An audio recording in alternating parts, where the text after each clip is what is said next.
स्वागत है। नजर मारते हैं अज दीआं खास खबरां ते। पंजाब दे मुख मंत्री भगवंत मान दिन रात पंजाब दे विकास लई काम कर रहे हैं ते अज उन्हां ने कपूरथला दी केंद्रीय जेल दा अचनचेत दौरा कीता, जिथे उन्हां ने जेल दे प्रबंधकां दा जायजा भी लिया। उन्हां कहा कि जेलां विच किसी किस्म दी कोताही बर्दाश्त नहीं की जाएगी ते जेलां विच सुधार किया जाएगा। अज कपूरथला दी IK गुजराल पंजाब टैक्नीकल अते उद्योगिक संस्थान दा 27वां स्थापना दिवस मनाया गया, जिस विच बतौर मुख मेहमान पंजाब दे कैबिनेट मंत्री हरजोत बैंस हाजिर होए। उन्होंने विद्यार्थियों को पंजाब नूं स्टार्ट अप हब बनाने का सद्दा दिता। सर अज का जो प्रोग्राम से यूनिवर्सिटी तुसीं आए हो मंत्री के तौर पर की कहना चाहोगे किदा आज PTU ਦਾ ਦੇ ਆਪਣੇ 26 ਸਾਲ ਪੂਰੇ ਹੋ ਗਏ। 27ਵਾਂ ਸਥਾਪਨਾ ਦਿਵਸ ਹੈ ਤੇ ਬੜੀ ਖੁਸ਼ੀ ਇੱਥੇ ਸ਼ਾਮਿਲ ਹੋ ਕੇ ਇਹਨਾਂ ਦੀ ਖੁਸ਼ੀਆਂ ਦੇ ਵਿੱਚ। ਤੇ ਅੱਜ ਅਸੀਂ ਇੱਥੋਂ ਆਹਵਾਨ ਕਰਦੇ ਹਾਂ, ਸਾਡੇ ਮੁੱਖ ਮੰਤਰੀ ਸਾਹਿਬ ਦਾ ਮਿਸ਼ਨ ਹੈ ਪੰਜਾਬ ਨੂੰ ਸਟਾਰਟਅਪ ਸਟੇਟ ਦੇ ਵਜੋਂ ਡਿਵੈਲਪ ਕਰਨਾ, ਇਨਕੂਬੇਸ਼ਨ ਸੈਂਟਰਸ ਬਣਾਉਣੇ ਤੇ PTU ਉਹਦੇ ਵਿੱਚ ਜਿਹੜਾ ਹੈ ਸਭ ਤੋਂ ਅਹਿਮ ਰੋਲ ਪਲੇ ਕਰੂਗਾ। Punjab has to be a startup state so that Punjab ਦੇ ਵਿੱਚ ਕੋਈ ਵੀ ਬੇਰੋਜ਼ਗਾਰ ਨਾ ਰਹੇ। ਉਸ ਦੇ ਉੱਤੇ ਤੁਸੀਂ ਇੱਕ ਆਪਣੇ ਭਾਸ਼ਣ ਵਿੱਚ ਕਿਹਾ ਕਿ ਅਫਸੋਸ ਜ਼ਾਹਿਰ ਕੀਤਾ ਕਿ ਪੰਜਾਬ ਦੀ ਯੁਵਾ ਵਿਦੇਸ਼ਾਂ ਜਾਂਦੇ ਆ, ਆਪਣੀਆਂ ਯੂਨੀਵਰਸਿਟੀਆਂ ਨੂੰ ਉੱਪਰ ਉਠਾਉਣਾ ਪਿਆ। ਕਿੰਨਾ ਕੁ ਤੁਸੀਂ ਸੋਚੋਗੇ ਇਸ ਨੂੰ ਕਰ ਪਾਓਗੇ? ਕਰਾਂਗੇ ਜੀ, ਅਸੀਂ ਸਾਰੇ ਇਕੱਠੇ ਹੋ ਕੇ ਲੱਗੇ ਆ ਵੀ ਸਾਡੇ ਕੋਲ ਸਭ ਕੁਝ ਹੈਗਾ ਤੇ ਕਰਾਂਗੇ, ਮਾਹੌਲ ਬਦਲੂਗਾ।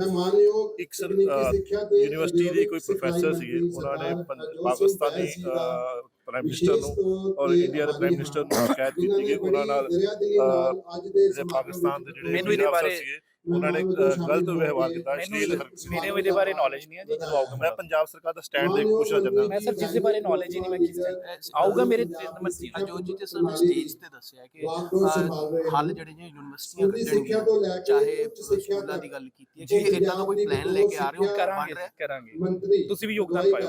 ਠੀਕ ਹੈ। ਇੱਕ ਤੁਸੀਂ ਲਤੀਫਪੁਰੇ ਤੋਂ ਆਏ ਹੋ, ਸ਼ਾਇਦ ਤੁਸੀਂ ਵੀ ਸਫ਼ਰ ਕੀਤਾ ਹੋਣਾ, ਉੱਥੇ ਰੂਟ ਬੰਦ ਨੇ, ਕੀ ਕੀਤਾ ਜਾ ਰਿਹਾ? ਮੈਂ ਤੁਹਾਨੂੰ ਫੇਰ ਕਹਿ ਰਿਹਾ ਜੀ, ਅੱਜ ਦੇ ਨੂੰ ਪਲੀਜ਼ 26ਵੇਂ ਸਥਾਪਨਾ ਦਿਵਸ ਹੈ, ਸਿੱਖਿਆ ਉੱਤੇ ਆਪਾਂ ਗੱਲ ਕਰੀਏ। ਬਹੁਤ ਧੰਨਵਾਦ। ਰਾਹੁਲ ਗਾਂਧੀ ਦੀ ਭਾਰਤ ਜੋੜੋ ਯਾਤਰਾ ਕਿਵੇਂ ਸਰ ਮੈਨੂੰ ਮੇਰਾ ਕਰੂੰਗਾ। Thanks a lot sir. Thank you sir. ਤਬੀਅਤ ਖਰਾਬ ਹੋਣ ਕਾਰਨ ਅੰਮ੍ਰਿਤਪਾਲ ਸਿੰਘ ਨੂੰ ਅੰਮ੍ਰਿਤਸਰ ਦੇ ਫੋਰਟਿਸ ਹਸਪਤਾਲ ਵਿੱਚ ਭਰਤੀ ਕਰਵਾ ਦਿੱਤਾ ਗਿਆ। ਜਿਵੇਂ ਇਸ ਦੀ ਸੂਚਨਾ ਸਿੱਖ ਸੰਗਤ ਨੂੰ ਲੱਗੀ ਤਾਂ ਉਹ ਹਸਪਤਾਲ ਦੇ ਬਾਹਰ ਇਕੱਠੇ ਹੋਣੇ ਸ਼ੁਰੂ ਹੋ ਗਏ ਤੇ ਡਾਕਟਰਾਂ ਨੇ 8 ਘੰਟੇ ਰੱਖਣ ਤੋਂ ਬਾਅਦ ਵੀ ਛੁੱਟੀ ਦੇ ਦਿੱਤੀ। ਹਾਂਜੀ, ਵਾਹਿਗੁਰੂ ਜੀ ਕਾ ਖਾਲਸਾ, ਵਾਹਿਗੁਰੂ ਜੀ ਕੀ ਫਤਿਹ। ਮੇਰਾ ਨਾਮ ਹਰਮੇਲ ਸਿੰਘ ਜੋਧੇ। ਹਾਂਜੀ। ਤੇ ਕੋਈ ਜ਼ਿਆਦਾ ਏਡੀ ਪ੍ਰੋਬਲਮ ਨਹੀਂ ਸੀ। ਮੁਕਤਸਰ ਸਾਹਿਬ ਮਾਘੀ ਦੇ ਮੇਲੇ ਤੇ ਤਕਰੀਬਨ 3-4 ਦਿਨ ਦਾ ਪੜਾਅ ਸੀ, ਉੱਥੇ ਮਾਲਵੇ ਦਾ ਪਹਿਲਾ ਪੜਾਅ ਸੀ। ਪਿੱਛੋਂ ਲਗਾਤਾਰ 1.5 ਮਹੀਨੇ ਤੋਂ ਖਾਲਸਾ ਵਹੀਰ ਦੇ ਰੂਪ ਦੇ ਵਿੱਚ ਆਪਾਂ ਪੂਰੇ ਪੰਜਾਬ ਦੇ ਵਿੱਚ ਵਿਚਰ ਰਹੇ ਸੀ। ਸ੍ਰੀ ਅਕਾਲ ਤਖਤ ਸਾਹਿਬ ਅੰਮ੍ਰਿਤਸਰ ਸਾਹਿਬ ਤੋਂ ਅਰਦਾਸ ਬੇਨਤੀ ਕਰਕੇ ਖਾਲਸਾ ਵਹੀਰ ਸ੍ਰੀ ਅਨੰਦਪੁਰ ਸਾਹਿਬ ਪਹੁੰਚੀ। ਉਸ ਤੋਂ ਬਾਅਦ ਸ਼ਹੀਦੀ ਸਭਾ ਸ੍ਰੀ ਫਤਿਹਗੜ੍ਹ ਸਾਹਿਬ ਵਿਖੇ ਸਮਾਪਤੀ ਹੋਈ। ਉਸ ਤੋਂ ਬਾਅਦ ਦੇ ਵਿੱਚ ਅਗਲਾ ਜਿਹੜਾ ਪ੍ਰੋਗਰਾਮ ਉਹ ਮਾਘੀ ਦਾ ਲਿਖਿਆ ਗਿਆ ਸੀ। ਮਾਘੀ ਹੁਣ 3-4 ਦਿਨ ਦੇ ਸਮਾਗਮ ਤੋਂ ਬਾਅਦ ਅਚਾਨਕ ਭਾਈ ਸਾਹਿਬ ਦੀ ਕੱਲ੍ਹ ਥੋੜ੍ਹੀ ਸਿਹਤ ਦੇ ਵਿੱਚ ਗਿਰਾਵਟ ਆਈ। ਉਹਨਾਂ ਨੇ ਇਸ ਚੀਜ਼ ਨੂੰ ਮਹਿਸੂਸ ਕੀਤਾ ਕਿ ਅੱਗੇ ਫਿਊਚਰ ਦੇ ਵਿੱਚ ਕੋਈ ਮੇਜਰ ਪ੍ਰੋਬਲਮ ਨਾ ਆਵੇ। ਉਸ ਚੀਜ਼ ਨੂੰ ਮੱਦੇ ਨਜ਼ਰ ਰੱਖਦੇ ਹੋਏ ਜਿਹੜੇ ਕੱਲ੍ਹ ਆ ਇਹ ਅੰਮ੍ਰਿਤਸਰ ਦੇ ਹਸਪਤਾਲ ਦੇ ਵਿੱਚ ਉਹਨਾਂ ਦੇ ਟੈਸਟ ਹੋਏ ਆ। ਦੇਰ ਰਾਤ ਕੱਲ੍ਹ ਇੱਥੇ ਪਹੁੰਚੇ ਆ ਮੁਕਤਸਰ ਸਾਹਿਬ ਤੋਂ ਸਿੱਧੇ ਡਾਇਰੈਕਟ। ਕੋਈ ਏਡੀ ਮੇਜਰ ਪ੍ਰੋਬਲਮ ਨਹੀਂ ਸੀ ਤੇ ਸੰਗਤਾਂ ਦਾ ਭਾਈ ਸਾਹਿਬ ਨੇ ਬਹੁਤ ਵੱਡਾ ਧੰਨਵਾਦ ਕੀਤਾ ਕਿ ਸੰਗਤ ਦੀਆਂ ਅਰਦਾਸਾਂ ਜਿਹੜੀਆਂ ਉਹ ਭਾਈ ਸਾਹਿਬ ਬਿਲਕੁਲ ਚੜ੍ਹਦੀ ਕਲਾ 'ਚ ਨੇ, ਤੰਦਰੁਸਤ ਨੇ, ਕੋਈ ਇਹੋ ਜਿਹੀ ਗੱਲ ਨਹੀਂ। ਉਹਨਾਂ ਨੂੰ ਛੁੱਟੀ ਮਿਲ ਚੁੱਕੀ ਹੈ। ਬਸ ਥੋੜ੍ਹੀ ਜਿਹੀ ਕਾਗਜ਼ੀ ਕਾਰਵਾਈ ਕਰਨ ਤੋਂ ਬਾਅਦ ਦੇ ਵਿੱਚ ਭਾਈ ਸਾਹਿਬ ਆਪਣੀ ਨਿੱਜੀ ਰਿਹਾਇਸ਼ ਪਿੰਡ ਜੱਲੂਪੁਰ ਖੈੜਾ ਵਿਖੇ ਪਹੁੰਚਣਗੇ ਤੇ ਸੰਗਤ ਨੂੰ ਇਹ ਨਿਮਰਤਾ ਸਹਿਤ ਹੱਥ ਜੋੜ ਕੇ ਬੇਨਤੀ ਹੈ ਕਿ ਥੋੜ੍ਹੇ ਕੁ ਦਿਨ ਜਿਹੜਾ ਮਿਲਣ ਤੋਂ ਉਹ ਪਰਹੇਜ਼ ਕੀਤਾ ਜਾਵੇ। ਡਾਕਟਰ ਸਾਹਿਬ ਨੇ ਥੋੜ੍ਹਾ ਉਹਨਾਂ ਨੂੰ ਪਰਹੇਜ਼ ਦੱਸਿਆ। ਉਸ ਤੋਂ ਬਾਅਦ ਜਦੋਂ ਵੀ ਨਾਰਮਲ ਹੋ ਜਾਂਦੇ ਆ ਤਾਂ ਮੀਡੀਆ ਦੇ ਜ਼ਰੀਏ, ਆਪਣੇ ਪੇਜਾਂ ਦੇ ਜ਼ਰੀਏ, ਸੋਸ਼ਲ ਮੀਡੀਆ ਦੇ ਜ਼ਰੀਏ ਇਹ ਸੰਗਤ ਨੂੰ ਸਾਰੀ ਜਾਣਕਾਰੀ ਉਹ ਦੱਸ ਦਿੱਤੀ ਜਾਵੇਗੀ ਕਿ ਅਗਲੇ ਪੜਾਅ ਕਿਵੇਂ ਤੇ ਕਿੱਥੇ ਦੇ ਹੋਣਗੇ। ਭਾਈ ਸਾਹਿਬ ਚੜ੍ਹਦੀ ਕਲਾ 'ਚ। ਇਹਦੇ ਵਿੱਚ ਵੀ ਨਾਰਮਲੀ ਹੈਗਾ, ਕੋਈ ਦੱਸਿਆ ਗਿਆ ਜਾਂ ਕੋਈ ਬ੍ਰੇਨ ਜਾਂ ਹਾਰਟ ਦੀ ਕੋਈ ਸਮੱਸਿਆ ਜਿਹਦੇ ਕਰਕੇ ਰੈਸਟ ਦੱਸੀ ਗਈ ਹੈ? ਨਹੀਂ ਜੀ, ਬਿਲਕੁਲ ਅਫਵਾਹਾਂ ਤੋਂ ਜਿਹੜਾ ਸੁਚੇਤ ਹੋਣ ਦੀ ਲੋੜ ਆ। ਇਹੋ ਜਿਹੀ ਕੋਈ ਵੀ ਪ੍ਰੋਬਲਮ ਨਹੀਂ ਭਾਈ ਸਾਹਿਬ ਨੂੰ, ਨਾ ਕੋਈ ਹਾਰਟ ਦੀ ਨਾ ਕੋਈ ਬ੍ਰੇਨ ਦੀ। ਗੁਰੂ ਸਾਹਿਬ ਦੀ ਕਿਰਪਾ ਦੇ ਨਾਲ ਚੜ੍ਹਦੀ ਕਲਾ 'ਚ ਨੇ ਤੇ ਥੋੜ੍ਹੇ ਹੀ ਦਿਨਾਂ ਤੋਂ ਬਾਅਦ ਜਿਹੜੀ ਖਾਲਸਾ ਵਹੀਰ ਆਪਣੇ ਪਹਿਲੇ ਰੂਪ ਦੇ ਵਿੱਚ ਜਿਸ ਤਰ੍ਹਾਂ ਸਿੱਖੀ ਦਾ ਪ੍ਰਚਾਰ ਤੇ ਪ੍ਰਸਾਰ ਕਰਦੀ ਹੋਈ ਪੰਜਾਬ ਦੇ ਵਿੱਚ ਵਿਚਰੇਗੀ, ਉਸੇ ਤਰ੍ਹਾਂ ਨਾਰਮਲ ਰੂਪ ਦੇ ਵਿੱਚ ਫਿਰ ਖਾਲਸਾ ਪ੍ਰਚਾਰ ਕਰਨ ਦੇ ਵਾਸਤੇ ਖਾਲਸਾ ਵਹੀਰ ਆਪਣੇ ਅਗਲੇ ਪੜਾਵਾਂ ਵਾਸਤੇ ਚਾਲੇ ਪਾਵੇਗੀ। ਹੁਣ ਛੁੱਟੀ ਕਿੰਨੀ ਦੇਰ ਦੀ ਦੇਰ? ਬਸ ਹੁਣ ਕਾਗਜ਼ੀ ਕਾਰਵਾਈ ਤੋਂ ਬਾਅਦ ਜਲਦੀ ਜਿਹੜੀ ਆ ਉਹ ਛੁੱਟੀ ਮਿਲ ਜਾਊਗੀ ਤੇ ਭਾਈ ਸਾਹਿਬ ਆਪਣੇ ਨਿੱਜੀ ਸਥਾਨ ਤੇ ਪਹੁੰਚ ਜਾਣਗੇ ਆਪਣੇ ਪਿੰਡ। ਆਪਣਾ ਨਾਂ ਤੇ ਆਪਣੇ ਭਰਦਾ? ਹਰਮੇਲ ਸਿੰਘ ਜੋਧੇ ਜੀ ਮੇਰਾ ਨਾਮ। ਵਾਹਿਗੁਰੂ ਜੀ ਕਾ ਖਾਲਸਾ, ਵਾਹਿਗੁਰੂ ਜੀ ਕੀ ਫਤਿਹ। ਗੁਰਦਾਸਪੁਰ ਦੇ ਮੁਹੱਲਾ ਨਿਊ ਸੰਤ ਨਗਰ ਵਿੱਚ ਇੱਕ ਮਾਮੂਲੀ ਵਿਵਾਦ ਦੇ ਚੱਲਦਿਆਂ ਕਾਂਗਰਸੀ ਮਹਿਲਾ ਕੌਂਸਲਰ ਦੇ ਘਰ ਵਾਲੇ ਅਤੇ ਦਿਓਰ ਵੱਲੋਂ ਇੱਕ ਪਟਵਾਰੀ ਨਾਲ ਮਾਰ ਕੁਟਾਈ ਕਰਨ ਦੇ ਦੋਸ਼ ਅਧੀਨ ਥਾਣਾ ਸਿਟੀ ਗੁਰਦਾਸਪੁਰ ਵਿੱਚ ਮਾਮਲਾ ਦਰਜ ਕੀਤਾ ਗਿਆ ਹੈ। ਪਟਵਾਰੀ ਵੱਲੋਂ ਕੇਬਲ ਨੈਟਵਰਕ ਦੇ ਲਗਾਏ ਸੈਟਅਪ ਬਾਕਸ ਦੀ ਸਿਕਿਉਰਿਟੀ ਦੇ ਪੈਸੇ ਮੰਗਣ ਤੇ ਉਕਤ ਵਿਅਕਤੀਆਂ ਵੱਲੋਂ ਹਮਲਾ ਕੀਤਾ ਗਿਆ। ਮਨਸਿਮਰਤ ਸਿੰਘ ਨਿਊ ਸੰਤ ਨਗਰ ਦਾ ਰਹਿਣ ਵਾਲਾ ਹੈ ਮੈਂ ਡਿਊਟੀ ਤੋਂ ਆ ਰਿਹਾ ਸੀ ਤੇ ਘਰ ਆਏ ਮੇਰੇ ਫਰੈਂਡ ਕੋਲ ਪੈਸੇ ਲੈਣੇ ਸੀ ਵਾਈਫਾਈ ਸੈੱਟ ਟੌਪ ਬਾਕਸ ਦੇ। ਕਾਫੀ ਚਿਰ ਤੋਂ ਸੈੱਟ ਟੌਪ ਬਾਕਸ ਲਾ ਕੇ ਲੈ ਗਏ ਸੀ ਤੇ ਪੈਸੇ ਵਾਰ-ਵਾਰ ਮੰਗਾਂ ਤੇ ਨਹੀਂ ਦੇ ਰਹੇ। ਤੇ ਮੈਂ ਤੇ ਮੰਮਾ ਨਾਲ ਬਹਿਸ ਬਸਾਈ ਕਰ ਰਹੇ ਤੇ ਮੈਂ ਪੁੱਛਿਆ ਤਾਂ ਦੋਨੇ ਭਰਾ ਆਏ ਕੇਬਲ ਵਾਲੇ ਗੋਲਡੀ ਤੇ ਮਾਣਾ। ਇਹ ਆ ਕੇ ਤੇ ਉੱਥੇ ਸਾਡੇ ਘਰੇ ਦੇ ਬਾਹਰ ਗੇਟ 'ਚ ਹੱਥੀ ਪੈ ਗਏ। ਆਪਾਂ ਭੱਜ ਕੇ ਜਾਨ ਬਚਾਈ। ਆਉਣ ਵਾਲੇ ਸਮੇਂ 'ਚ ਸਾਨੂੰ ਇਹਨਾਂ ਤੋਂ ਬਹੁਤ ਖਤਰਾ ਹੈ ਜੀ। ਇਹ ਆਮ ਬੰਦਾ, ਮੈਂ ਮੁਲਾਜ਼ਮ ਹਾਂ ਜੀ, ਇਹਨਾਂ ਤੋਂ ਮੈਨੂੰ ਜਾਨ ਦਾ ਖਤਰਾ ਹੈ।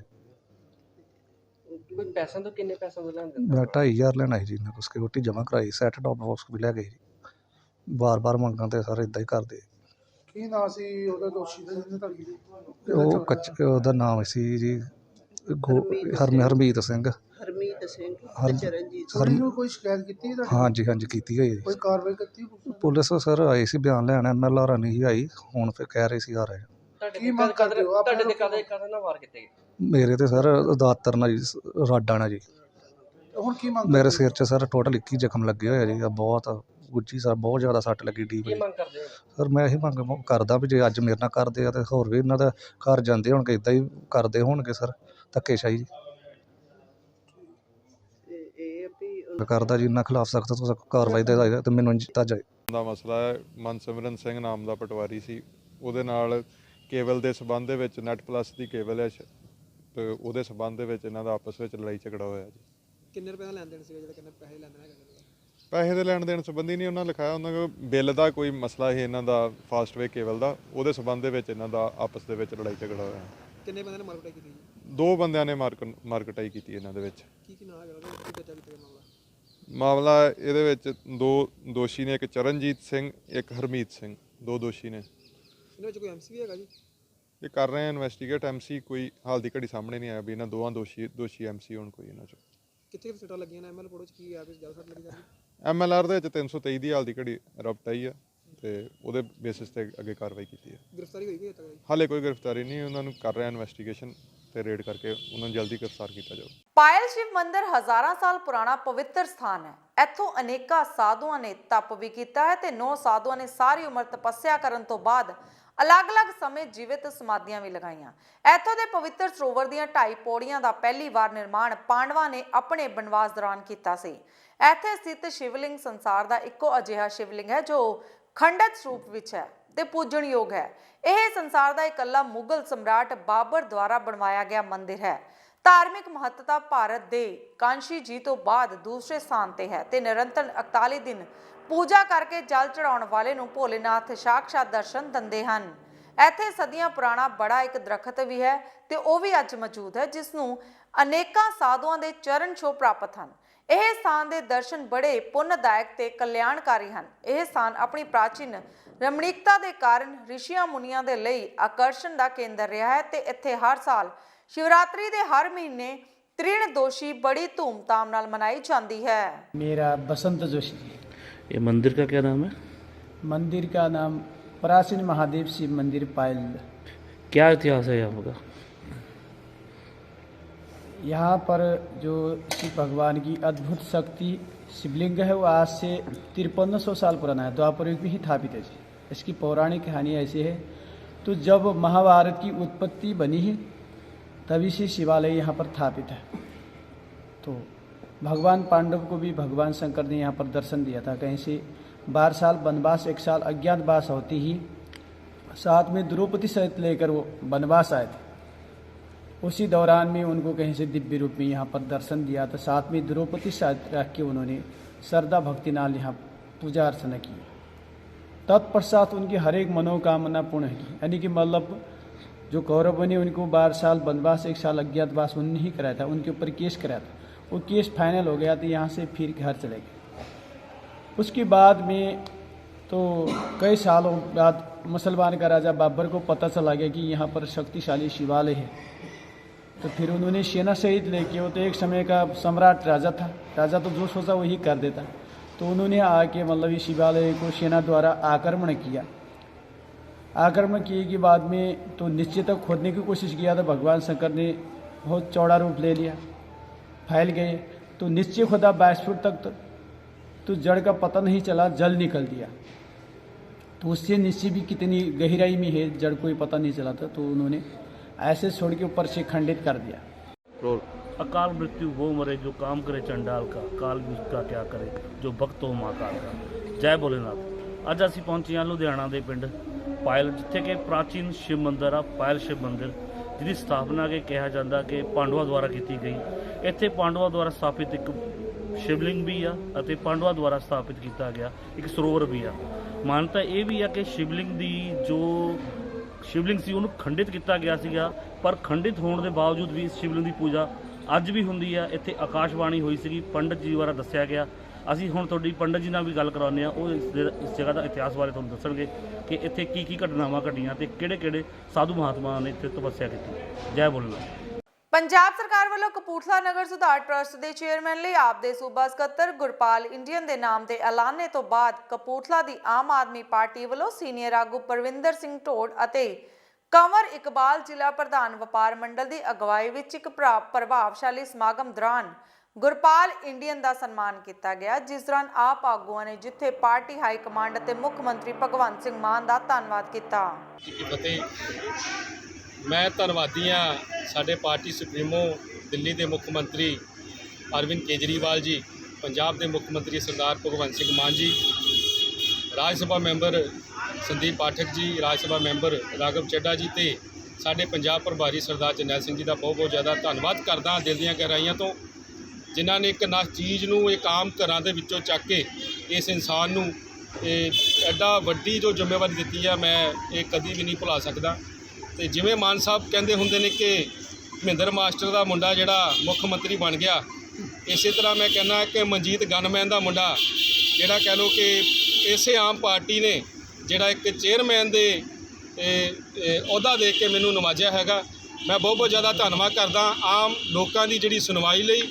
ਮੈਂ ਇੱਕ ਗੱਲ ਕਹਿਣੀ ਚਾਹੁੰਦਾ ਕਿ ਕਪੂਰਥਲੇ ਦੇ ਵਿੱਚ ਇਹ ਚੇਅਰਮੈਨੀ ਸਾਰੇ ਕਪੂਰਥਲੇ ਦੇ ਲੋਕਾਂ ਲਈ ਹੈ। ਇਹ ਜਿੰਨੀਆਂ ਵੀ ਕੰਮ ਹੋਣਗੇ ਇਸ ਚੇਅਰ ਦੇ ਉੱਤੇ ਬਹਿ ਕੇ ਕਪੂਰਥਲੇ ਦੇ ਲੋਕਾਂ ਲਈ ਸਭ ਤੋਂ ਜ਼ਿਆਦਾ ਇਸ ਕੰਮ ਹੋਣਗੇ। ਇੱਥੇ ਜਿੰਨੀਆਂ ਵੀ ਇੰਪਰੂਵਮੈਂਟ ਟਰਸਟ ਦੇ ਵਿੱਚ ਆਂਦੀ ਜੋ ਵੀ ਬਿਲਡਿੰਗਸ ਜਾਂ ਜਿੰਨੇ ਵੀ ਇੱਥੇ ਪ੍ਰੋਪਰਟੀਜ਼ ਹੈਗੀਆਂ, ਹਰੇਕ ਚੀਜ਼ ਨੂੰ ਲੈ ਕੇ ਆਮ ਲੋਕਾਂ ਦੇ ਲਈ, ਕਪੂਰਥਲੇ ਦੇ ਲੋਕਾਂ ਲਈ, ਕਿਉਂਕਿ ਇਹ ਚੇਅਰਮੈਨੀ ਮੈਨੂੰ ਨਹੀਂ ਮਿਲੀ, ਇਹ ਸਾਰੇ ਕਪੂਰਥਲੇ ਨਿਵਾਸੀਆਂ ਨੂੰ ਮਿਲੀ ਹੈਗੀ ਹੈ।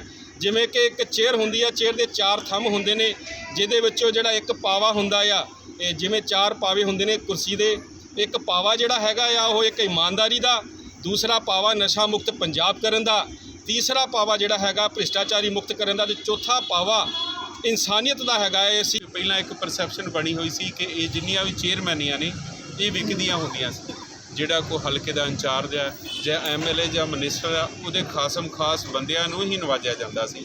ਔਰ ਸਾਡੀ ਪਾਰਟੀ ਜਿਸ ਨੇ ਇਹ ਵਾਅਦਾ ਕੀਤਾ ਸੀ ਕਿ ਇੱਥੇ ਵਰਕਰ ਦੀ ਕਦਰ ਪਾਊਗੀ, ਔਰ ਉਸੇ ਕੜੀ ਤਹਿਤ ਮੇਰੇ ਛੋਟੇ ਵੀਰ ਗੁਰਪਾਲ ਇੰਡੀਅਨ ਨੂੰ ਇੰਪਰੂਵਮੈਂਟ ਆਫ ਦਾ ਚੇਅਰਮੈਨ ਬਣਾਇਆ। ਸਾਨੂੰ ਬੇਹੱਦ ਹੀ ਖੁਸ਼ੀ ਮਹਿਸੂਸ ਹੋ ਰਹੀ ਆ ਔਰ ਅਸੀਂ ਮਾਣ ਕਰਦੇ ਹਾਂ ਸਰਦਾਰ ਭਗਵੰਤ ਸਿੰਘ ਮਾਨ 'ਤੇ ਕਿ ਜਿਨ੍ਹਾਂ ਨੇ ਪੰਜਾਬੀਆਂ ਦਾ ਮਾਣ ਰੱਖਿਆ, ਜੋ ਉਹਨਾਂ ਨੇ ਆਪਣੀ ਗੱਲ ਕਹੀ ਸੀ ਉਹ ਸਾਰੀ ਦਾ ਮਾਣ ਰੱਖਿਆ, ਉਸੇ ਤਹਿਤ ਇਹਨਾਂ ਨੂੰ ਚੇਅਰਮੈਨ ਬਣਾਇਆ ਗਿਆ।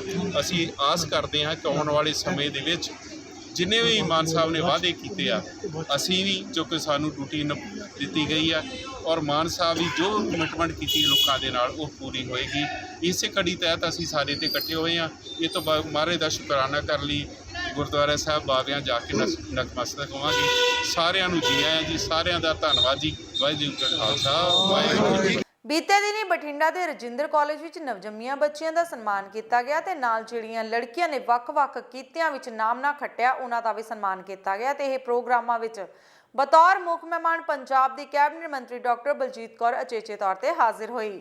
ਉਹਨਾਂ ਕਿਹਾ ਕਿ 1000 ਰੁਪਏ ਪ੍ਰਤੀ ਮਹੀਨਾ ਔਰਤ ਨੂੰ ਜਲਦੀ ਦਿੱਤਾ ਜਾਵੇਗਾ ਕਿਉਂਕਿ ਸਰਕਾਰ ਹਾਲੇ ਡਾਟਾ ਇਕੱਠਾ ਕਰ ਰਹੀ ਹੈ। ਬਠਿੰਡਾ ਦੀ ਧਰਤੀ ਤੋਂ ਅਸੀਂ ਲੋਹੜੀ ਦੇ ਪਵਿੱਤਰ ਮੌਕੇ ਤੇ, ਤਿਉਹਾਰ ਦੇ ਮੌਕੇ ਤੇ ਇਹ ਸੰਦੇਸ਼ ਦਿੱਤਾ ਪੂਰੇ ਪੰਜਾਬ ਦੇ ਵਿੱਚ ਕਿ ਧੀਆਂ ਦੀ ਇੰਪੋਰਟੈਂਸ ਕਿਸੇ ਵੀ ਲੈਵਲ ਤੇ ਘਟਣੀ ਨਹੀਂ ਚਾਹੀਦੀ। ਧੀਆਂ ਦੀ ਆਮਦ ਨੂੰ ਵੀ ਉਸੇ ਤਰ੍ਹਾਂ ਹੀ ਸੈਲੀਬ੍ਰੇਟ ਕਰਨਾ ਜ਼ਰੂਰੀ ਹੈ ਜਿੰਨਾ ਕਿ ਅਸੀਂ ਪੁੱਤਰਾਂ ਦੀ ਆਮਦ ਤੇ ਕਰਦੇ ਹਾਂ।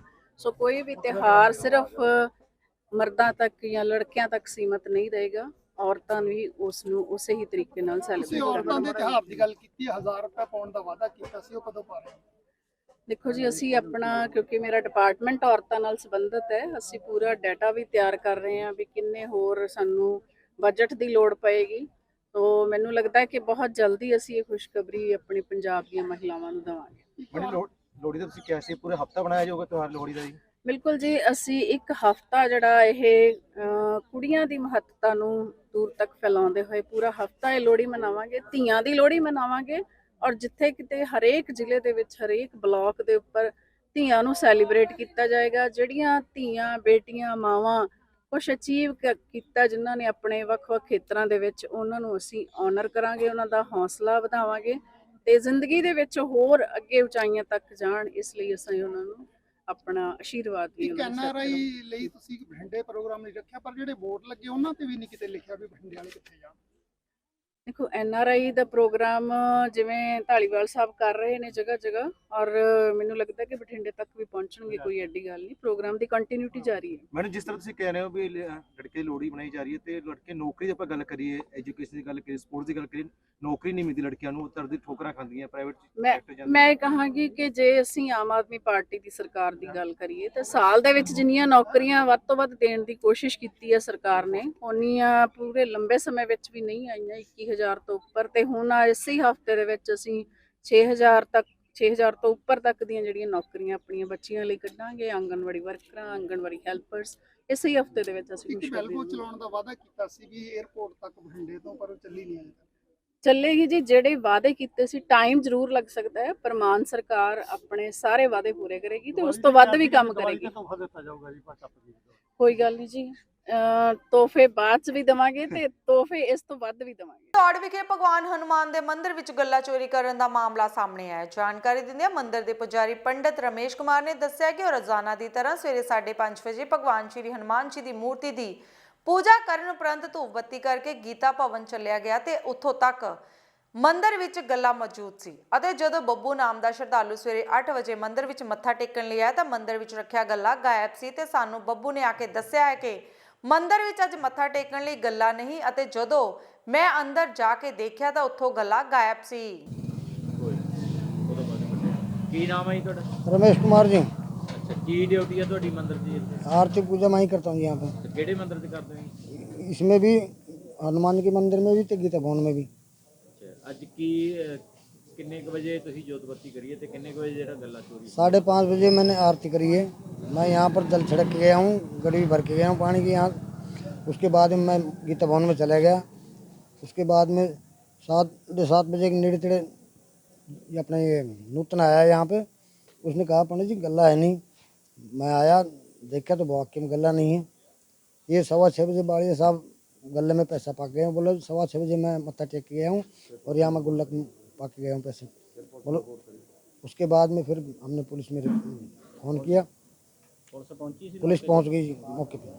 ਜਲੰਧਰ ਤੋਂ ਕਾਂਗਰਸ ਦੇ ਸੰਸਦ ਮੈਂਬਰ ਸੰਤੋਖ ਸਿੰਘ ਚੌਧਰੀ ਦਾ ਭਾਰਤ ਜੋੜੋ ਯਾਤਰਾ ਦੌਰਾਨ ਸ਼ਨੀਵਾਰ ਦੇ ਸਵੇਰੇ ਦੇਹਾਂਤ ਹੋ ਕੇ ਤੇ ਸਾਬਕਾ ਕਾਂਗਰਸ ਪ੍ਰਧਾਨ ਤੇ ਰਾਜ ਸਭਾ ਮੈਂਬਰ ਸ਼ਮਸ਼ੇਰ ਸਿੰਘ ਦੁੱਲੋ ਵੱਲੋਂ ਦੁੱਖ ਦਾ ਪ੍ਰਗਟਾਵਾ ਕਰਦਿਆਂ ਉਹਨਾਂ ਕਿਹਾ ਹੈ ਕਿ ਮੈਂਬਰ ਪਾਰਲੀਮੈਂਟ ਚੌਧਰੀ ਸੰਤੋਖ ਸਿੰਘ ਦੇ ਦੇਹਾਂਤ ਦੀ ਖਬਰ ਸੁਣ ਕੇ ਬੜਾ ਹੀ ਸਦਮਾ ਲੱਗਾ ਹੈ। ਉਹ ਆਪਣੀ ਪਾਰਟੀ ਲਈ ਬੜੀ ਸਰਗਰਮੀ ਨਾਲ ਕੰਮ ਕਰਦੇ ਰਹੇ। ਸ਼ਮਸ਼ੇਰ ਸਿੰਘ ਦੁੱਲੋ ਨੇ ਕਿਹਾ ਕਿ ਸੰਤੋਖ ਸਿੰਘ ਚੌਧਰੀ ਬਹੁਤ ਹੀ ਨੇਕ ਦਿਲ ਇਨਸਾਨ ਸਨ।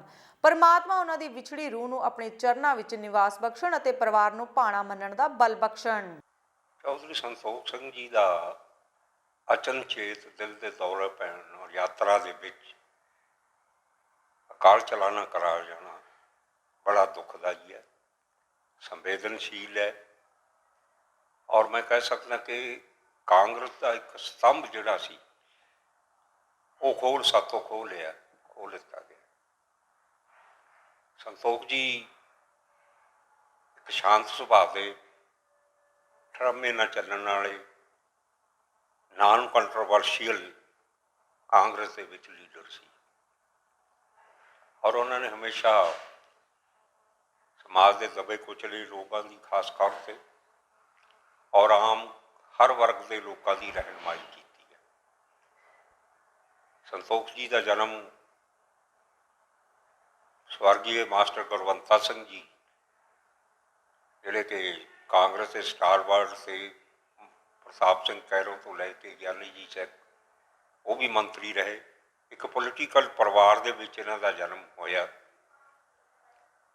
ਔਰ ਇਹ ਵੀ ਮੈਂ ਕਹਿ ਸਕਦਾ ਕਿ ਮੇਰੇ ਤਾਂ ਉਹ ਕਲਾਸ ਫੈਲੋ ਸੀ। ਅਸੀਂ ਪੰਜਾਬ ਯੂਨੀਵਰਸਿਟੀ ਦੇ ਵਿੱਚ ਲਾ ਕੀਤਾ ਔਰ 71 'ਚ ਇਹਨਾਂ ਨੇ ਵੀ ਲਾ ਪਾਸ ਕੀਤਾ ਔਰ ਮੈਂ ਵੀ ਕੀਤਾ। ਬੜੇ ਖੁਸ਼ ਮਿਜਾਜ ਔਰ ਆਪਣੀ ਸਿਹਤ ਦਾ ਬਹੁਤ ਧਿਆਨ ਰੱਖਦੇ, ਦੇਖੋ ਬੜੇ ਖੂਬਸੂਰਤ ਔਰ ਖੁਸ਼ ਮਿਜਾਜ ਰਹਿੰਦੇ ਤੇ ਆਮ ਚਿੰਤਾ 'ਚ ਨਹੀਂ ਰਹਿੰਦੇ। ਪਰ ਦੁੱਖ ਹੋਇਆ ਕਿ ਇੱਕ ਪੰਜਾਬ ਦਾ ਇੱਕ ਉੱਘਾ ਲੀਡਰ ਔਰ ਜਿਹੜਾ ਕਿ ਮੈਂ ਕਹਿ ਸਕਦਾ ਕਿ ਹਰ ਮਿਲੀਟੈਂਸੀ ਵੇਲੇ ਵੀ ਸਰਦਾਰ ਬੇਅੰਤ ਸਿੰਘ ਉਹਨਾਂ ਦੇ ਵੇਲੇ ਇਹ ਜਲੰਧਰ ਦੇ ਕਾਂਗਰਸ ਦੇ ਪ੍ਰਧਾਨ ਔਰ 92 'ਚ ਅਸੀਂ MLA ਵੀ ਰਹੇ ਔਰ ਉਹਦੇ ਬਾਅਦ ਇਹ ਮਿਨਿਸਟਰ ਵੀ ਰਹੇ। ਬੀਬੀ ਭੱਠਲ ਉਹਨਾਂ ਨਾਲ ਵੀ ਲੋਕ ਸਭਾ 'ਚ ਵੀ ਗਏ ਔਰ ਲੋਕ ਸਭਾ 'ਚ ਵੀ ਇੱਕ ਅਹਿਮ ਭੂਮਿਕਾ ਪੰਜਾਬ ਦੇ ਹੱਕ ਹਕੂਕ ਦੀ ਲੜਾਈ ਵੀ ਲੜਦੇ ਰਹੇ ਤੇ ਉੱਥੇ ਹਰ ਮਸਲੇ ਨੂੰ ਟੇਕਅਪ ਕਰਦੇ।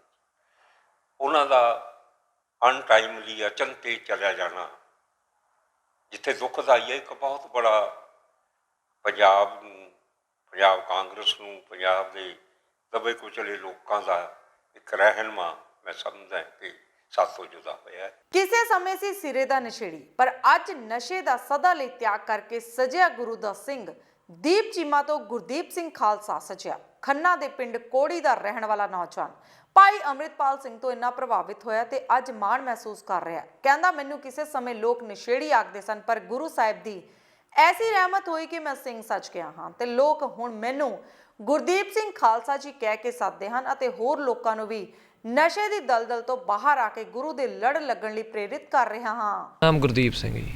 ਅੱਛਾ, ਤੁਸੀਂ ਭਾਈ ਅੰਮ੍ਰਿਤਪਾਲ ਸਿੰਘ ਤੋਂ ਪ੍ਰਭਾਵਿਤ ਹੋ ਕੇ ਚੀਮਾ ਤੋਂ ਭਾਈ ਗੁਰਦੀਪ ਸਿੰਘ ਖਾਲਸਾ ਜੀ ਬਣੇ, ਕੀ ਕਹਿਣਾ ਚਾਹੁੰਦੇ ਹੋ ਤੇ ਅੱਗੇ ਤੁਹਾਡੇ ਜਿਹੜੇ ਸਿਧਾਂਤ ਨੇ ਲੋਕਾਂ ਪ੍ਰਤੀ ਉਜਾਗਰ ਕਰਨ ਦੇ ਉਹ ਕੀ ਨੇ?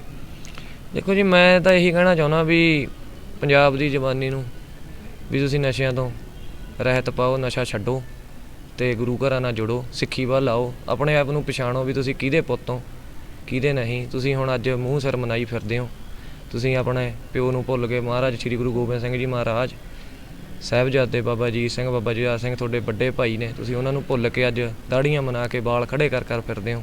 ਤੁਸੀਂ ਆਪਣੀ ਪਛਾਣੋ ਤੇ ਦੁਬਾਰਾ ਆਪਣਾ ਸਿੱਖੀ ਜੀਵਨ ਵੱਲ ਆਓ। ਬਹੁਤ ਹੀ ਵਧੀਆ ਪ੍ਰਭਾਵ ਮਿਲੇਗਾ ਤੁਹਾਨੂੰ, ਬਹੁਤ ਹੀ ਸਤਿਕਾਰ, ਬਹੁਤ ਪਿਆਰ ਮਿਲੇਗਾ ਤੁਹਾਨੂੰ ਪਿੰਡ 'ਚੋਂ, ਸ਼ਹਿਰ 'ਚੋਂ, ਜਿੱਥੇ ਦੇ ਵੀ ਤੁਸੀਂ ਰਹਿੰਦੇ ਹੋ। ਇੱਕ ਵਾਰ ਨਸ਼ਾ ਛੱਡ ਕੇ ਮੁੜ ਜੀਵਨ ਵੱਲ ਆ ਕੇ ਦੇਖੋ। ਤੁਸੀਂ ਕਿੱਦਾਂ ਇਸ ਨਸ਼ੇ ਦੀ ਦਲਦਲ ਦੇ ਵਿੱਚ ਫਸ ਜਾਂਦੇ?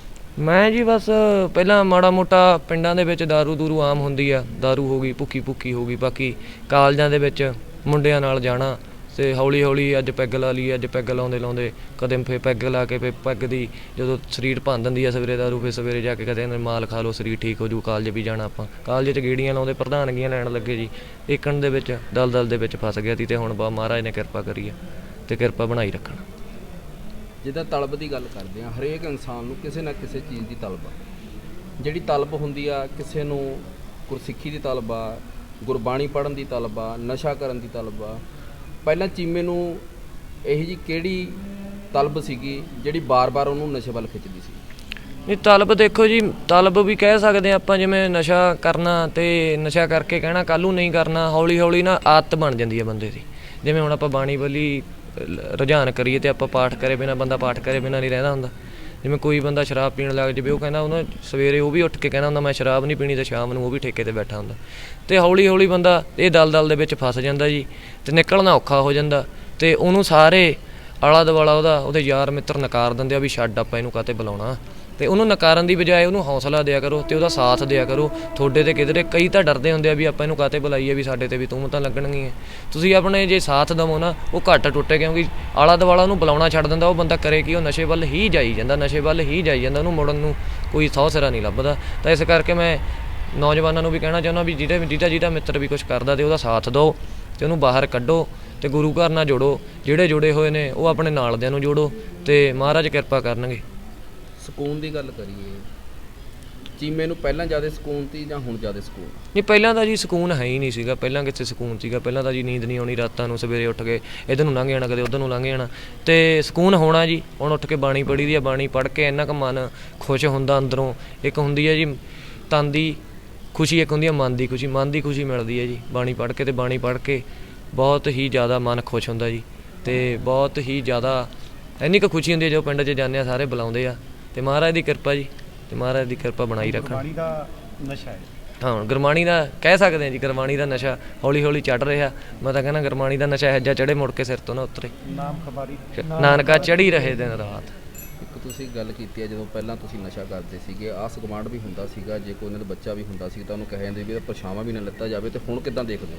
ਨਹੀਂ, ਹੁਣ ਦੇਖੋ ਆਪ ਅਗਲਾ ਘਰੇ ਬੁਲਾ ਕੇ ਅਗਲਾ ਕਹਿੰਦਾ ਭਾਈ ਸਾਡੇ ਮੁੰਡੇ ਨੂੰ ਵੀ ਸਮਝਾ, ਇਹਨੂੰ ਕਿਹਾ ਕਰ ਵੀ ਇਹ ਵੀ ਗੁਰੂ ਘਰ ਜਾਇਆ ਕਰੇ। ਸੁੱਤੇ ਰਹਿੰਦੇ ਨੇ 9-9 ਵਜੇ ਤੱਕ। ਪਹਿਲਾਂ ਮੈਂ ਵੀ ਸੁੱਤਾ ਰਹਿੰਦਾ ਸੀ ਜੀ, ਮੈਂ ਵੀ ਉਹਨਾਂ ਦੇ ਵਿੱਚੋਂ ਹੀ। ਅੱਜ ਜੇ ਕਹਿਣ ਵੀ ਅੱਜ ਉੱਠ ਕੇ ਗੱਲਾਂ ਕਰਨ ਲੱਗਿਆ, ਤੇ ਮੈਂ ਵੀ ਉਹਨਾਂ ਦੇ ਵਿੱਚੋਂ ਹੀ ਆ। ਪਰ ਹੌਲੀ ਹੌਲੀ ਮੇਰਾ ਵੀਰ, ਵੱਡੇ ਭਾਈ, ਮੇਰੇ ਛੋਟੇ ਭਾਈ, ਚਾਚੇ ਤਾਏ, ਜਿੰਨੇ ਵੀ ਜਿਹੜੇ ਵੀ ਨਸ਼ਾ ਕਰਦੇ ਨੇ, ਤੇ ਉਹ ਜ਼ਰੂਰ ਹੌਲੀ ਹੌਲੀ ਜੁੜਨ। ਤੇ ਮੈਂ ਵੀ ਇਹੋ ਜਿਹਾ ਹੀ ਸੀਗਾ, ਮੈਨੂੰ ਵੀ ਹੌਲੀ ਹੌਲੀ ਆਦਤ ਪਈ ਆ। ਤੇ ਆਦਤ ਪਾਓ ਤੇ ਮਨ ਜਿੱਤੋ ਆਪਣਾ, ਮਨ ਨਾਲ ਸਾਰੀਆਂ ਚੀਜ਼ਾਂ ਛੱਡੀਆਂ ਜਾ ਸਕਦੀਆਂ ਨੇ। ਜਿੱਦਾਂ ਡੋਜ਼ ਦੀ ਗੱਲ ਕਰੀਏ ਆਪਾਂ, ਡੋਜ਼ ਦੀ ਵੈਸੇ ਗੱਲ ਕਰਦੇ ਹਾਂ, ਡੋਜ਼ ਕਈ ਤਰ੍ਹਾਂ ਦੀ ਹੁੰਦੀ ਆ, ਹੌਸਲੇ ਦੀ ਡੋਜ਼ ਹੁੰਦੀ ਆ ਜਾਂ ਨਸ਼ੇ ਦੀ ਡੋਜ਼ ਹੁੰਦੀ ਆ, ਕਿੱਦਾਂ ਲੱਗਦਾ ਹੁਣ? ਨਹੀਂ, ਜਿਹੜੀ ਨਸ਼ੇ ਦੀ ਡੋਜ਼ ਆ ਨਾ ਜੀ, ਉਹ ਤਾਂ ਫਿਰ ਕੁਝ ਘੰਟਿਆਂ ਦੀ ਹੁੰਦੀ ਹੈ। ਜਿੰਨਾ ਚਿਰ ਉਹਦਾ ਅਸਰ ਆ ਉਹ ਨਸ਼ੇ ਦੀ ਡੋਜ਼ ਉਤਰ ਜਾਣੀ ਹੈ। ਜਿਹੜੀ ਬਾਣੀ ਦੀ ਡੋਜ਼ ਆ ਜਾਂ ਹੌਸਲੇ ਦੀ ਡੋਜ਼ ਆ, ਗੁਰੂ ਸਾਹਿਬ ਦੀ ਡੋਜ਼ ਆ ਜਾਂ ਸ਼ਾਸਤਰਾਂ ਦੀ ਡੋਜ਼ ਆ, ਅੰਮ੍ਰਿਤ ਬਾਟੇ ਦੀ ਡੋਜ਼ ਆ, ਉਹ ਨਹੀਂ ਉਤਰਦੀ ਜੀ, ਨਾ ਉਹ ਉਤਰਨੀ ਚਾਹੀਦੀ ਉਹ ਬੰਦੇ ਦੇ ਸਿਰੋਂ। ਅਤੇ ਇਹੋ ਜਿਹੀ ਡੋਜ਼ ਤਾਂ ਮੈਂ ਕਹਿੰਦਾ ਸਾਰੇ ਪੰਜਾਬ ਦੇ ਨੌਜਵਾਨਾਂ ਦੇ ਸਿਰ ਚੜ੍ਹੇ, ਜਿਹੜੀ ਮੁੜ ਕੇ ਉਤਰੇ ਨਾ, ਅਤੇ ਬਾਣੇ ਦੇ ਧਾਰਨੀ ਹੋਣ ਸਾਰੇ ਨੌਜਵਾਨ। ਲੋਕਾਂ ਤੇ ਬੱਚਿਆਂ 'ਚ, ਨਵਿਆਂ 'ਚ, ਜੰਗ ਏਜ ਦੇ ਵਿੱਚ ਕਿੱਦਾਂ ਉਹਨਾਂ ਦੇ ਹੌਸਲੇ ਨੂੰ ਤੁਸੀਂ ਅੱਗੇ ਮੋਟਿਵ ਕਰੋਗੇ, ਕਿੱਦਾਂ ਉਹਨਾਂ ਨੂੰ ਪ੍ਰਭਾਵਿਤ ਕਰੋਗੇ? ਨਹੀਂ ਦੇਖੋ ਜੀ, ਪ੍ਰਭਾਵਿਤ ਤਾਂ ਹੁਣ ਮੁੰਡੇ, ਜਿਵੇਂ ਹੁਣ ਮੈਨੂੰ ਪਿਆਰ ਬਹੁਤ ਮਿਲ ਰਿਹਾ ਨਾ, ਅਤੇ ਬਾਕੀ ਸਾਰੇ ਨੌਜਵਾਨ ਜਿਹੜੇ ਅੰਮ੍ਰਿਤਧਾਰੀ ਨਹੀਂ ਹੈਗੇ ਜਾਂ ਜਿਹੜੇ ਨਸ਼ਾ ਕਰਦੇ ਨੇ ਜਾਂ ਨਸ਼ਾ ਨਹੀਂ ਵੀ ਕਰਦੇ, ਉਹ ਬਹੁਤ ਪ੍ਰਭਾਵਿਤ ਹੋ ਰਹੇ ਨੇ ਵੀ ਕਿੰਨੀ ਪੁੱਛ ਹੋ ਗਈ ਬੰਦੇ ਦੀ, ਕਿੰਨਾ ਪਿਆਰ ਮਿਲ ਰਿਹਾ ਮਾਤਾਵਾਂ ਦਾ। ਇਹ ਗੱਲ ਤੋਂ ਵੀ ਬਹੁਤ ਪ੍ਰਭਾਵਿਤ ਹੋ ਰਹੇ ਨੇ। ਬਾਕੀ ਪ੍ਰਭਾਵਿਤ ਮੇਰੇ ਤੋਂ ਕਾਹਤੇ ਹੋਣਾ ਜੀ, ਗੁਰੂ ਸਾਹਿਬ ਤੋਂ ਪ੍ਰਭਾਵਿਤ ਹੋ, ਜਿਨ੍ਹਾਂ ਨੇ ਆਪਣਾ ਸਰਬੰਸ ਵਾਰਤਾ, ਸਾਰਾ ਟੱਬਰ ਵਾਰਤਾ, ਤੁਹਾਡੇ ਪਿੱਛੇ ਸਿੰਘ ਲਾਉਣ ਨੂੰ, ਅਤੇ ਅੱਜ ਤੁਸੀਂ ਸਿੰਘ ਲਾ ਕੇ ਮੂੰਹ ਸਿਰ ਮਨਾਈ ਫਿਰਦੇ ਹੋ। ਅਤੇ ਉਹਨਾਂ ਨੂੰ ਪਛਾਣੋ, ਆਪਣੀ ਪਛਾਣੋ ਜੀ। ਕੀ ਸੰਦੇਸ਼ ਦੇਣਾ ਚਾਹੁੰਦੇ? ਮੈਂ ਸੰਦੇਸ਼ ਇਹੀ ਦੇਣਾ ਚਾਹੁੰਦਾ ਜੀ, ਪੰਜਾਬ ਸਾਡਾ ਰੰਗਲਾ ਪੰਜਾਬ ਬਣਾਈਏ। ਨੌਜਵਾਨੋ, ਆਪ ਤੁਹਾਨੂੰ ਹੰਭਲਾ ਮਾਰਨਾ ਪੈਣਾ, ਕਿਸੇ ਦੇ ਸਿਰ 'ਤੇ ਰਹਿ ਕੇ ਜੇ ਤੁਸੀਂ ਸਰਕਾਰਾਂ ਨੂੰ ਦੋਸ਼ ਦਿੱਤਾ ਜਾਵੇ, ਉਹ ਵੀ ਇੰਨਾ ਦੋਸ਼ ਸਰਕਾਰਾਂ ਨੂੰ ਨਹੀਂ, ਤੁਸੀਂ ਆਪ ਸੁਧਰੋ। ਸਰਕਾਰਾਂ ਨੂੰ ਤਾਂ ਆਪਾਂ ਇਕੱਠੇ ਹੋ ਕੇ ਸਾਰਿਆਂ ਨੇ ਘੇਰਨੀ ਵੀ ਪੈਣੀ ਆ ਸਰਕਾਰ। ਪੰਜਾਬ ਮੁੜ ਤੋਂ ਰੰਗਲਾ ਪੰਜਾਬ ਬਣਾਉਣ ਨੂੰ ਪੰਜਾਬ ਨੂੰ ਬਹੁਤ ਤੂਮਤਾਂ ਲੱਗ ਰਹੀਆਂ ਨੇ, ਕਦੇ ਉੜਤਾ ਪੰਜਾਬ ਬਣਾਉਂਦੇ ਆ, ਕਦੇ ਕੋਈ ਪੰਜਾਬ ਬਣਾਉਂਦੇ ਆ। ਪੰਜਾਬ ਸਾਡਾ ਰੰਗਲਾ ਪੰਜਾਬ ਆ। ਸਮਾਜ ਵਿੱਚ ਬਹੁਤ ਸਾਰੇ ਐਸੇ ਭੋਲੇ ਭਾਲੇ ਲੋਕ ਹਨ ਜੋ ਪਖੰਡੀ ਬਾਬਿਆਂ ਦੇ ਮਾਇਆ ਜਾਲ ਵਿੱਚ ਫਸੇ ਹੋਏ ਹਨ ਤੇ ਸਮਝਦਾਰੀ ਤੋਂ ਕੰਮ ਨਾ ਲੈਂਦੇ ਹੋਏ ਕਈ ਆਪਣੇ ਰੁਪਏ ਇਹਨਾਂ ਬਾਬਿਆਂ ਕੋਲ ਗਵਾ ਚੁੱਕੇ ਹਨ। ਪਰ ਬਟਾਲੇ ਦੇ ਇਸ ਨੌਜਵਾਨ ਨੇ ਉਹਨਾਂ ਲੋਕਾਂ ਨੂੰ ਅਪੀਲ ਕੀਤੀ ਜੋ ਇਹਨਾਂ ਬਾਬਿਆਂ ਦੇ ਮਗਰ ਲੱਗੇ ਹੋਏ ਹਨ।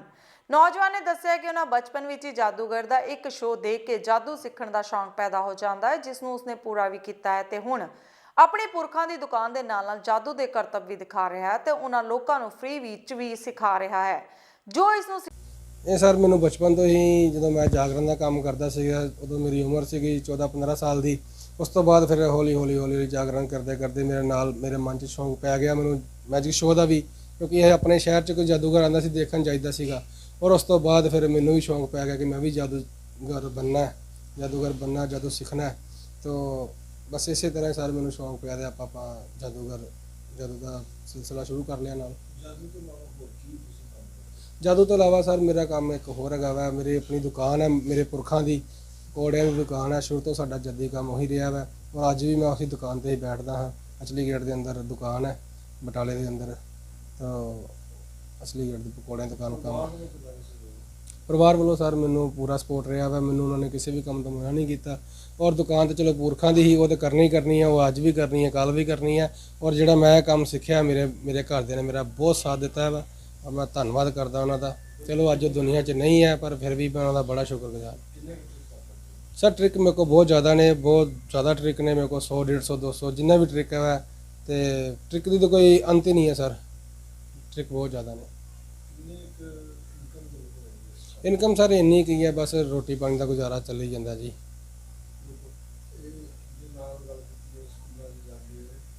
ਗੁਰਦਾਸਪੁਰ ਇੱਕ ਪਾਸੇ ਜਿੱਥੇ ਮੁੱਖ ਮੰਤਰੀ ਭਗਵੰਤ ਮਾਨ ਦੀ ਅਗਵਾਈ ਵਾਲੀ ਆਪ ਸਰਕਾਰ ਲੋਕਾਂ ਨੂੰ ਨਿਰਵਿਘਨ ਅਤੇ ਪਾਰਦਰਸ਼ੀ ਸਹੂਲਤਾਂ ਦੇਣ ਦੇ ਵਾਅਦੇ ਕਰਦੀ ਥੱਕਦੀ ਨਹੀਂ, ਉੱਥੇ ਜੇਕਰ ਫਤਿਹਗੜ੍ਹ ਚੂੜੀਆਂ ਦੀ ਗੱਲ ਕੀਤੀ ਜਾਵੇ ਤਾਂ ਇਸ ਨੂੰ ਸਬ ਡਿਵੀਜ਼ਨ ਤਾਂ ਬਣਾ ਦਿੱਤਾ ਗਿਆ ਪਰ ਇੱਥੋਂ ਪੱਕੇ ਤੌਰ ਤੇ ਕਿਸੇ ਐਸਡੀਐਮ ਦੀ ਤਾਇਨਾਤੀ ਨਹੀਂ ਕੀਤੀ ਗਈ, ਜਿਸ ਕਰਕੇ ਲੋਕਾਂ ਨੂੰ ਆਪਣੇ ਕੰਮਾਂ ਲਈ ਖੱਜਲ ਖੁਆਰ ਹੋਣਾ ਪੈ ਰਿਹਾ ਹੈ। ਇੱਥੇ ਦੱਸਣਯੋਗ ਹੈ ਕਿ ਪਿਛਲੀ ਕਾਂਗਰਸ ਸਰਕਾਰ ਸਮੇਂ ਜਦੋਂ ਤੋਂ ਫਤਿਹਗੜ੍ਹ ਚੂੜੀਆਂ ਨੂੰ ਸਬ ਡਿਵੀਜ਼ਨ ਦਾ ਦਰਜਾ ਦਿੱਤਾ ਗਿਆ, ਉਸ ਤੋਂ ਬਾਅਦ ਕਿਸੇ ਐਸਡੀਐਮ ਨੂੰ ਪੱਕਾ ਚਾਰਜ ਨਹੀਂ ਦਿੱਤਾ ਗਿਆ ਤੇ ਵਾਧੂ ਚਾਰਜ ਤੇ ਲਗਾਏ ਗਏ 3 ਐਸਡੀਐਮ ਹੁਣ ਤੱਕ ਬਦਲ ਚੁੱਕੇ ਹਨ ਤੇ ਮੌਜੂਦਾ ਸਮੇਂ ਇੱਥੇ ਕੋਈ ਵੀ ਐਸਡੀਐਮ ਨਹੀਂ ਤਾਇਨਾਤ ਹੈ। ਲੋਕਾਂ ਦੇ ਨਾਲ ਅਸੀਂ ਪਰੇਸ਼ਾਨ ਹਾਂ। ਅਸੀਂ ਆਰਟੀਵਿਸਟ ਦਾ ਅਸੀਂ ਹੈਗੇ ਦੋਨੋਂ ਹੀ ਕੰਮ ਕਰਦੇ ਹਾਂ। ਕੋਈ ਆਰਟੀ ਦੇ ਕੇਸ ਵੀ ਸਾਡੇ ਅਕਸਰ ਲੱਗਦੇ ਰਹਿੰਦੇ, ਕੋਈ ਸ਼ਿਕਾਇਤਾਂ ਵੀ ਹੁੰਦੀਆਂ ਜਿਨ੍ਹਾਂ ਦੀ ਸੁਣਵਾਈ ਵਾਸਤੇ ਇਹ ਬੁਲਾਉਂਦੇ ਇੱਥੇ ਆ, ਪਰ ਇੱਥੋਂ ਸਾਨੂੰ ਫਿਰ ਬਟਾਲੇ ਭੇਜ ਦਿੰਦੇ ਆ। ਬਟਾਲੇ ਜਿਹੜੇ ਉਹ ਇਸ ਤਰ੍ਹਾਂ ਸੁਣਦੇ ਆ ਵੀ ਜਿਸ ਤਰ੍ਹਾਂ ਫਤਿਹਗੜ੍ਹ ਦਾ ਮਤਲਬ ਵਾਧੂ ਕੰਮ ਹੁੰਦਾ, ਉਹ ਤਵੱਜੋ ਨਹੀਂ ਦਿੰਦੇ ਉਹ ਨਾਲ। ਤੇ ਸਾਡੇ ਤੋਂ ਇਲਾਵਾ ਤੇ ਬਹੁਤੇ ਲੋਕ ਜਿਹੜੇ ਪਿੰਡਾਂ ਦੇ ਵੀ ਆਉਂਦੇ ਆਪਣੇ ਕੇਸਾਂ ਦੇ, ਜਿਹੜੇ ਉਹਨਾਂ ਦੇ ਤਕਸੀਮ ਦੇ ਕੇਸ ਆ ਜਾਂ ਹੋਰ ਆ, ਉਹ ਵੀ ਇੱਥੋਂ ਹੀ ਮੁੜ ਕੇ ਚੱਲ ਜਾਂਦੇ ਆ ਤੇ ਕੋਈ ਮਤਲਬ ਹੱਲ ਕੋਈ ਨਹੀਂ ਇੱਥੇ। ਸਰ ਪੱਕੇ ਤੌਰ ਤੇ ਆਰਡਰ ਇੱਥੇ ਅਜੇ ਤੱਕ ਕਿਸੇ ਦੇ ਨਹੀਂ ਹੋਏ। ਐਡੀਸ਼ਨਲ ਚਾਰਜ ਮਿਲਦਾ ਆ। ਤੀਸਰੇ ਐਸਡੀਐਮ ਸਾਹਿਬ ਆ ਗਏ ਨੇ ਤੇ ਐਡੀਸ਼ਨਲ ਚਾਰਜ ਆ, ਬਟ ਐਸਡੀਐਮ ਸਾਹਿਬ ਫਤਿਹਗੜ੍ਹ ਚੂੜੀਆਂ ਦਾ ਜਿਹੜਾ ਇਸ ਟਾਈਮ ਦੇ ਉੱਤੇ ਕੋਈ ਵੀ ਐਸਡੀਐਮ ਸਾਹਿਬ ਕੋਲ ਚਾਰਜ ਨਹੀਂ ਅਜੇ। ਡੇਰਾ ਬਾਬਾ ਨਾਨਕ ਹੋ ਗਏ ਨੇ 4, ਉੱਥੇ ਮਿਲ ਗਿਆ ਉਹਨਾਂ ਨੂੰ ਚਾਰਜ, ਤੇ ਫਤਿਹਗੜ੍ਹ ਚੂੜੀਆਂ ਦੇ ਵਿੱਚ ਇਹ ਚਾਰਜ ਜਿਹੜਾ ਕਿਸੇ ਕੋਲ ਵੀ ਨਹੀਂ ਅੱਜ ਤੱਕ ਡੇਟ ਵਿੱਚ। ਪੰਜਾਬ ਭਾਜਪਾ ਦੇ ਸੂਬਾ ਪ੍ਰਧਾਨ ਅਸ਼ਵਨੀ ਸ਼ਰਮਾ ਅੱਜ ਬਠਿੰਡਾ ਦੇ ਨਵੇਂ ਜ਼ਿਲ੍ਹਾ ਸ਼ਹਿਰੀ ਪ੍ਰਧਾਨ ਸਰੂਪ ਚੰਦ ਸਿੰਗਲਾ ਦੇ ਜ਼ਿੰਮੇਵਾਰੀ ਸੰਭਾਲ ਸਮਾਰੋਹ ਵਿੱਚ ਬਠਿੰਡਾ ਪਹੁੰਚੇ। ਇੱਥੇ ਪਹੁੰਚਣ ਤੇ ਸੂਬਾ ਪ੍ਰਧਾਨ ਅਸ਼ਵਨੀ ਸ਼ਰਮਾ ਤੇ ਉਹਨਾਂ ਦੇ ਨਾਲ ਪਹੁੰਚੀ ਸਮੁੱਚੀ ਸੂਬਾ ਲੀਡਰਸ਼ਿਪ ਦਾ ਨਵੇਂ ਜ਼ਿਲ੍ਹਾ ਪ੍ਰਧਾਨ ਸਰੂਪ ਚੰਦ ਸਿੰਗਲਾ ਦੇ ਜ਼ਿਲ੍ਹਾ ਲੀਡਰਸ਼ਿਪ ਵੱਲੋਂ ਸ਼ਾਨਦਾਰ ਸਵਾਗਤ ਕੀਤਾ ਗਿਆ। ਇਸ ਮੌਕੇ ਤੇ ਭਾਜਪਾ ਦੇ ਸੂਬਾ ਪ੍ਰਧਾਨ ਅਸ਼ਵਨੀ ਸ਼ਰਮਾ ਨੇ ਪੰਜਾਬ ਦੇ ਮੌਜੂਦਾ ਹਾਲਾਤਾਂ ਤੇ ਗੰਭੀਰ ਚਿੰਤਾ ਦਾ ਪ੍ਰਗਟਾਵਾ ਕਰਦੇ ਹੋਏ ਕਿਹਾ ਹੈ ਕਿ ਪੰਜਾਬ ਵਿੱਚ ਸਰਕਾਰ, ਪ੍ਰਸ਼ਾਸਨ ਅਤੇ ਕਾਨੂੰਨ ਦਾ ਕਿਸੇ ਨੂੰ ਡਰ ਨਹੀਂ ਹੈ। ਪੰਜਾਬ ਦੇ ਹਾਲਾਤ ਦਿਨੋ ਦਿਨ ਵੱਧ ਤੋਂ ਬੱਤਰ ਹੋ ਰਹੇ ਹਨ, ਪਰ ਪੰਜਾਬ ਸਰਕਾਰ ਕੁੰਭਕਰਨੀ ਨੀਂਦ ਸੁੱਤੀ ਪਈ ਹੈ। ਬਠਿੰਡਾ ਜ਼ਿਲ੍ਹੇ ਦੇ ਅੰਦਰ ਆਣਾ ਹੋਇਆ। ਸਰੂਪ ਸਿੰਗਲਾ ਜੀ ਦਾ ਜ਼ਿਲ੍ਹਾ ਪ੍ਰਧਾਨ ਬਣਨ ਤੋਂ ਬਾਅਦ ਉਹਦਾ ਸੰਭਾਲ ਕਾਰਜਕ੍ਰਮ ਰੱਖਿਆ ਹੋਇਆ ਸੀ। ਪੂਰਵ ਅਧਿਕਸ਼ ਜੀ ਨੇ, ਮਿੰਟਾ ਜੀ ਨੇ, ਉਹਦੇ ਅੰਦਰ ਮੈਂ ਸ਼ਿਰਕਤ ਕੀਤੀ ਹੈ ਔਰ ਪਾਰਟੀ ਦੇ ਸਭ ਬੜੇ ਨੇਤਾ ਆਸ਼ੀਰਵਾਦ ਦੇਣ ਦੇ ਲਈ, ਸ਼ੁਭਕਾਮਨਾਵਾਂ ਦੇਣ ਲਈ ਇਸ ਕਾਰਜਕ੍ਰਮ ਦਾ ਹਿੱਸਾ ਬਣੇ। ਔਰ ਮੇਰੇ ਲਈ ਖੁਸ਼ੀ ਦੀ ਗੱਲ ਹੈ ਕਿ ਇਸ ਕਾਰਜਕ੍ਰਮ 'ਚ ਬਠਿੰਡਾ ਦੇ ਲੋਕਾਂ ਦੀ ਜਿਹੜੀ ਭਾਗੀਦਾਰੀ ਹੋਈ ਹੈ ਉਹ ਬੜੀ ਉਤਸ਼ਾਹਵਰਧਕ ਹੈ ਔਰ ਭਾਰੀ ਸੰਖਿਆ ਦੇ ਅੰਦਰ ਬਠਿੰਡੇ ਦੇ ਲੋਕ ਜਿਹੜੇ ਹੈ ਇਸ ਕਾਰਜਕ੍ਰਮ ਦਾ ਹਿੱਸਾ ਬਣੇ ਨੇ। ਪੁੱਛੇ ਹਾਂਜੀ ਸਰਕਾਰ ਦੇ ਹਾਲਾਤ ਸਰਕਾਰ ਹੈ ਕਿਤੇ? ਮੈਨੂੰ ਤਾਂ ਨਾ ਸਰਕਾਰ ਦਿਖ ਰਹੀ ਹੈ ਨਾ ਮਹਿਸੂਸ ਹੋ ਰਹੀ ਹੈ। ਸਰਕਾਰਾਂ ਦਿਖਦੀਆਂ ਵੀ ਹੈਗੀਆਂ, ਸਰਕਾਰਾਂ ਮਹਿਸੂਸ ਵੀ ਹੁੰਦੀਆਂ। ਅੱਜ ਮੈਂ ਕੱਲ ਰਾਤ ਇੱਥੇ ਪੁੱਜਿਆ ਤੇ ਆਂਦੇ ਹੀ ਖਬਰ ਕੀ ਮਿਲੀ ਸਵੇਰੇ ਕਿ ਤਲਵੰਡੀ ਸਾਬੋ ਦੇ ਅੰਦਰ ਇੱਕ ਡਾਕਟਰ ਨੂੰ 3 ਨਕਾਬਪੋਸ਼ਾਂ ਨੇ ਗੋਲੀ ਮਾਰਤੀ। ਮੈਂ ਮੈਕਸ ਦੇ ਅੰਦਰ ਉਸ ਪਰਿਵਾਰ ਨੂੰ ਮਿਲ ਕੇ ਆਇਆ। ਅੱਜ ਮੇਰਾ ਪੰਜਾਬ ਡਰਿਆ ਸਹਿਮਿਆ ਹੋਇਆ।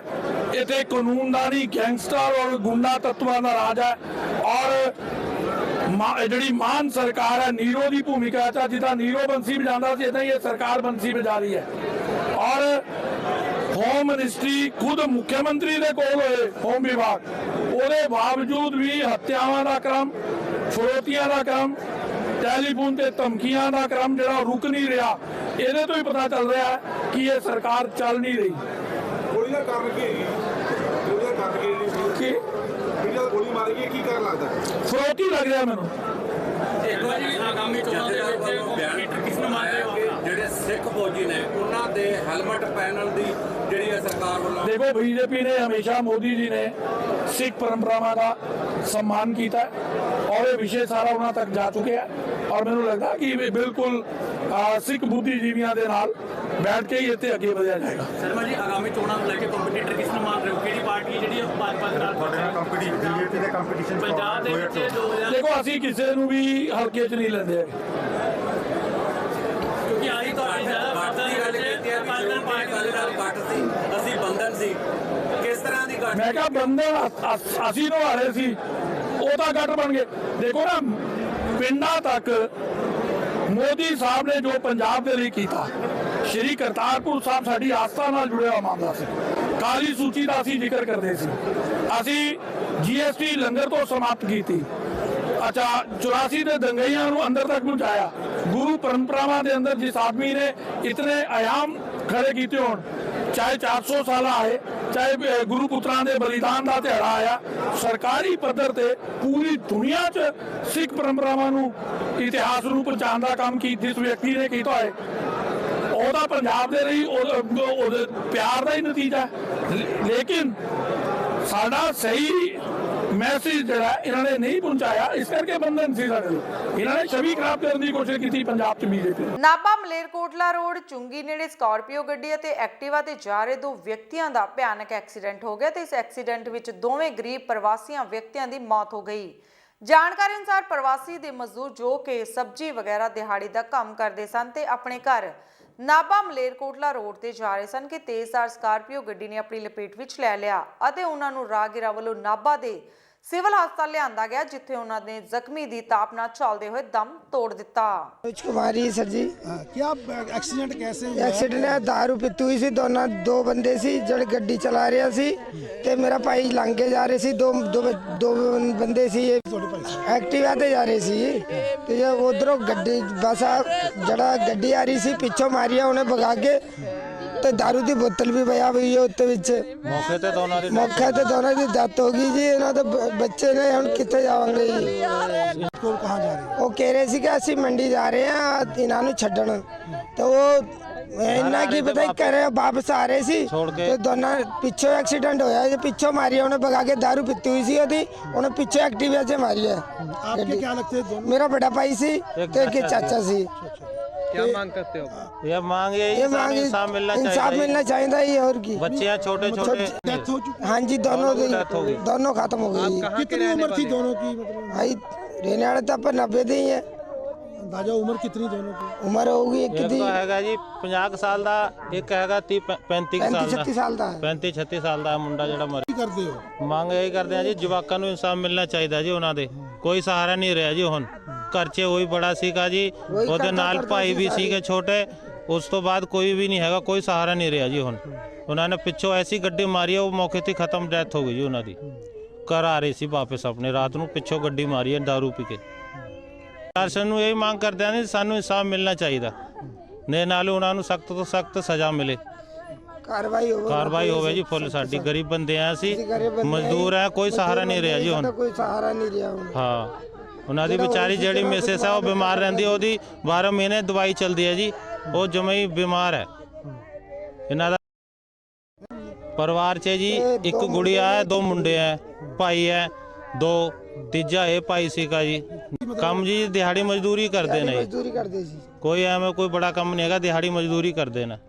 ਇੱਕ ਬ੍ਰੌਡਡ ਆਇਆ ਸੀਗਾ, ਠੀਕ ਹੈ।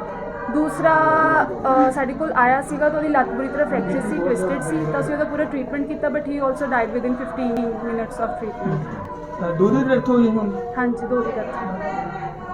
ਤੇ ਉਮਰ ਪਤਾ ਨਹੀਂ ਕਿੰਨੀ ਕਾ ਤਕਰੀਬਨ? ਉਮਰ ਇੱਕ ਤਾਂ ਜੀ ਸਾਡੇ ਕੋਲ 40-45 ਸਾਲ ਦਾ ਸੀਗਾ, ਦੂਜਾ ਥੋੜਾ ਏਜਡ ਸੀਗਾ, ਉਹ ਅਪਰੋਕਸੀਮੇਟਲੀ 55-60 ਸਾਲ। ਐਕਸੀਡੈਂਟ ਦਾ ਤਾਂ ਨਹੀਂ ਭਾਜੀ ਪਤਾ, ਅਸੀਂ ਤਾਂ ਮੈਂ ਤਾਂ ਲੰਘਿਆ ਆ ਰਿਹਾ ਸੀਗਾ, ਜਦੋਂ ਆ ਕੇ ਦੇਖਿਆ ਮੇਰੇ ਸਾਹਮਣੇ ਗੱਡੀ ਇੱਕ ਐਕਸੀਡੈਂਟ ਹੋਈ ਖੜੀ ਦੀ। ਉਸ ਤੋਂ ਬਾਅਦ ਦੇਖਿਆ ਵੀ 2 ਐਕਟਿਵਾ ਦੇ ਉੱਤੇ ਇੱਕ ਥੋੜ੍ਹੇ ਜਿਹੇ ਬਜ਼ੁਰਗ ਸੀਗੇ, ਇੱਕ ਨੌਜਵਾਨ ਜਿਹੇ ਸੀਗੇ, ਉਹ ਡਿੱਗੇ ਪਏ ਤੇ।